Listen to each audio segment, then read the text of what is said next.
Oh, shit. Are you gonna bring it over here? Yeah. So A minor would be.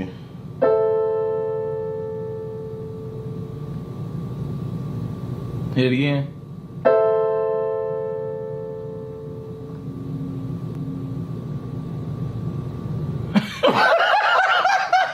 Holy shit, it's been 1 year already?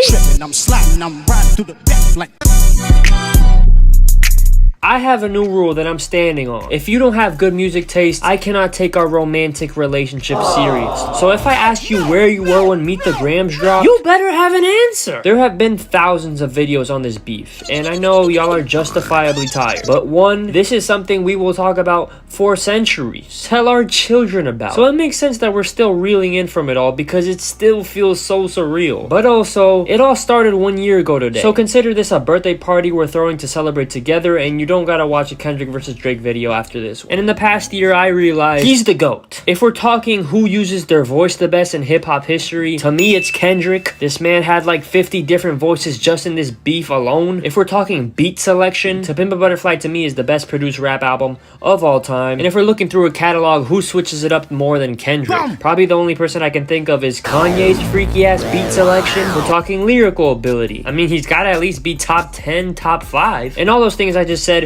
you could argue he's not number 1 in every single category, but what other rapper is consistently at the top in every category? And to me, the category where he destroys everyone else, and this is what makes him my favorite artist of all time, he is consistently a human being. You can look through Kendrick's entire discography and find every human emotion, and the way he delivers those emotions with so much honesty is what makes him the undisputed GOAT for me. So when I heard that he was ready to start some beef with Drake, a rapper I hated prior to this beef, man, I got a bone. And the reason for that is, if we look at every other mainstream rapper, Childish Gambino, Tyler the Creator, Travis Scott, Kendrick, J. Cole, Cardi, Kanye West, all these rappers that have kind of dominated for the past like 15 years, every single one of them, whenever they drop, it's like a moment. They actually put effort into their art. There's a cool aesthetic, there's a cool music video, there's a concept. So when Mr. Graham is getting more streams than all these current rappers I've mentioned, it's very annoying to me. I've lived through Drake's entire reign, and not one drop that he had ever felt like a moment that I looked back on in life and I was like, man, that was crazy the day that dropped and everyone was talking about it. No, because Drake's moments are more internet stuff. The Hotline Bling meme, the Drake's the type of guy meme, Anita Max win. Embarrassing! These are things I talked about and referenced and quoted throughout my life, but none of these compared to the moments that I mentioned from these other rappers. And that was all the stuff that I hated about Drake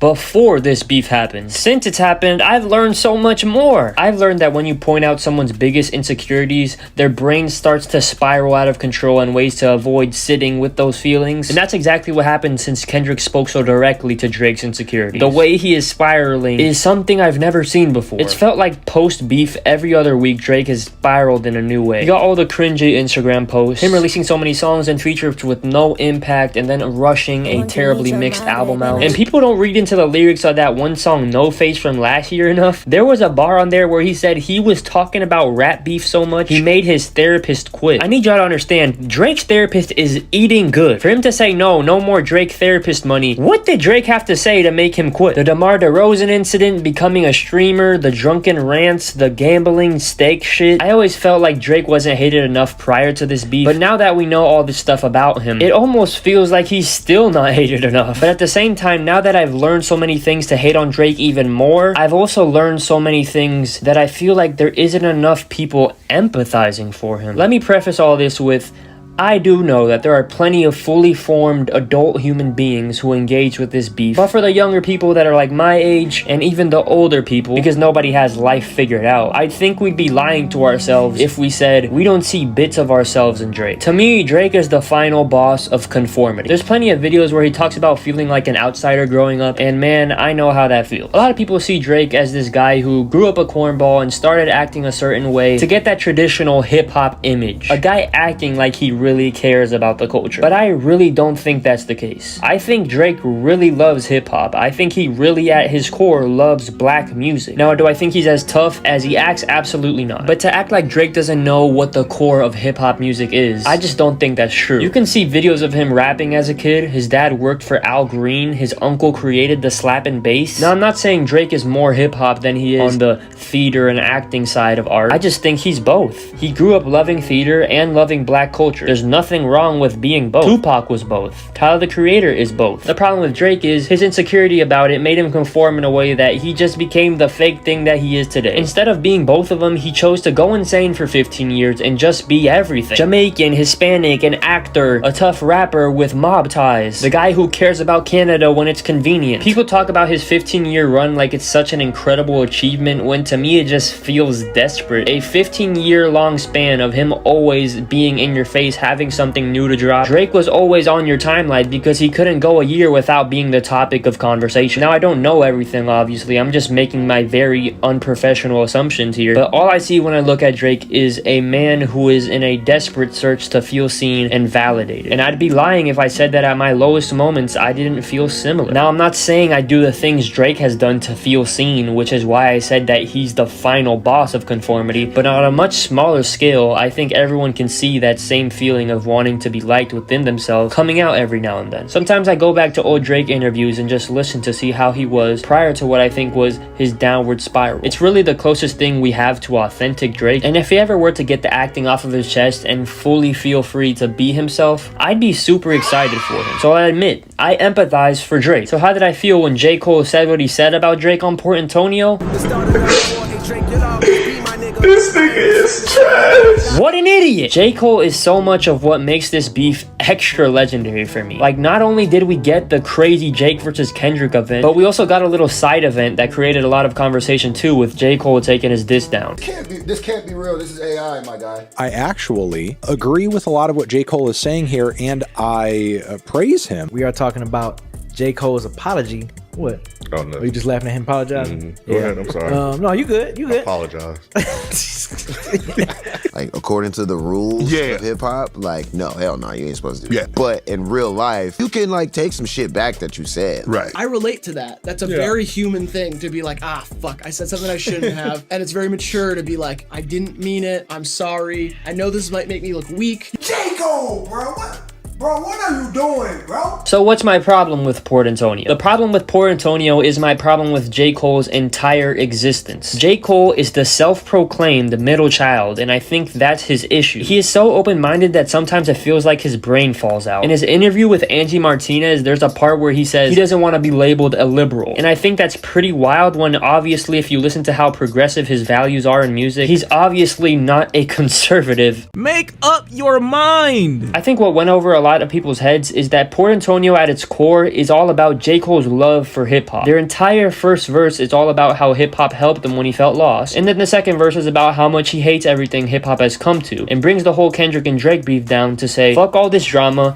let's get back to pushing ourselves musically, jotting down our thoughts, because that's what hip-hop is all about. And yeah, you're right, that's what hip-hop is all about, J. Cole. So why are you defending the colonizer? That's why I call this middle child thing he has going on middle childish, because it just feels like he's an indecisive little kid. Why are you dissing Lil Pump and then doing a friendly little interview with him after? Why are you glazing Kanye when one of the songs that you have that has aged the best is about how too much praise has gotten to his head? In this same song, Cole says that Kendrick and Drake only did this beef because they want to be seen as the best rapper, and then proceeded to call himself the best rapper in the same song. And his whole career is like this too. I don't think there's anything wrong with Cole being Mr. Peaceful. I genuinely think that would make him stand out in a really cool way. But you gotta pick the peace side and stay on there without constantly contradicting yourself. And constant contradiction is what defines Cole as an artist to me. A guy that never really went far enough in any direction. And the one that pisses me off the most is the Drake one. I think most people deserve empathy, and I've tried my hardest to be generous and understand where Jake has come from, but where he comes from does not justify where he is. He is a shitty person. I think J. Cole is one of the most genuine celebrities out there, and that's exactly why it's so frustrating to see his great mind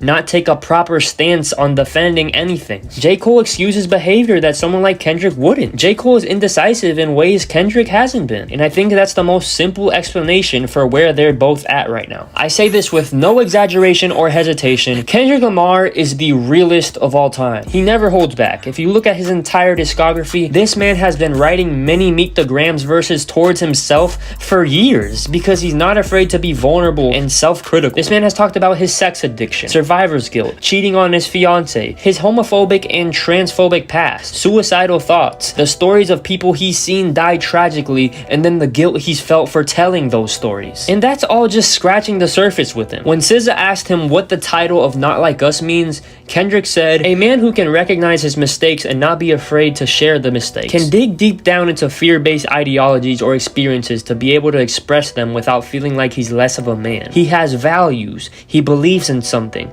He stands on something. He's not pandering. This is who us is and Not Like Us." It's just poetic the way that he obviously didn't have Cole or Drake in mind when he explained that, but it describes them perfectly. This is why last year is the greatest rap moment ever, in my opinion. It feels like the natural climax of hip-hop. I don't think there's ever been a rapper in the history of hip-hop that doesn't have at least one bar about distancing themselves from the fake and then claiming to be what's real. And we live in such a wild time where the two biggest rappers of the past 15 years was the most inauthentic rapper of all time and the realest rapper of all time. Just looking at how far Not Like Us has gone, it's like, wow, man, we gotta cherish this moment. Authenticity won. My guitar not tuned up, but A minor would be... I'm sure there's no non-corny way to say this, but in life, most people fall into three categories: Kendrick, Drake, or J. Cole. Some people can look in the mirror and use self-awareness as a weapon. Like everyone else, they fuck up sometimes, but unlike everyone else, they learn from it and accountability is taken when that happens. But most people spend their short lives constantly running away from their truth and put on a performance wherever they go. And the saddest of these three people are the people that essentially nerf themselves because they don't ever stand on what they believe in. They're smart and virtuous enough that those things they believe in are great, but they are stuck sitting on the fence. And that's exactly why I said this is the last Kendrick versus Drake video you gotta watch. I hope you guys enjoyed my perspective on these three rappers, and I hope you choose the right person to be going forward. Don't be a Drake, don't be a Cole, be a Kendrick. That sounds so stupid. On the beat, young nigga up and coming. Yeah. Now I'm legendary in the game. Yeah, something like LeBron James. Yeah, 23 up in the clip. Pull it out, little motherfuckers dip. Yeah. Damn, Lennon ones make a strip. Yeah. Yeah, in the club throwing tips. Yeah. Yeah, roll a nigga up like a zip.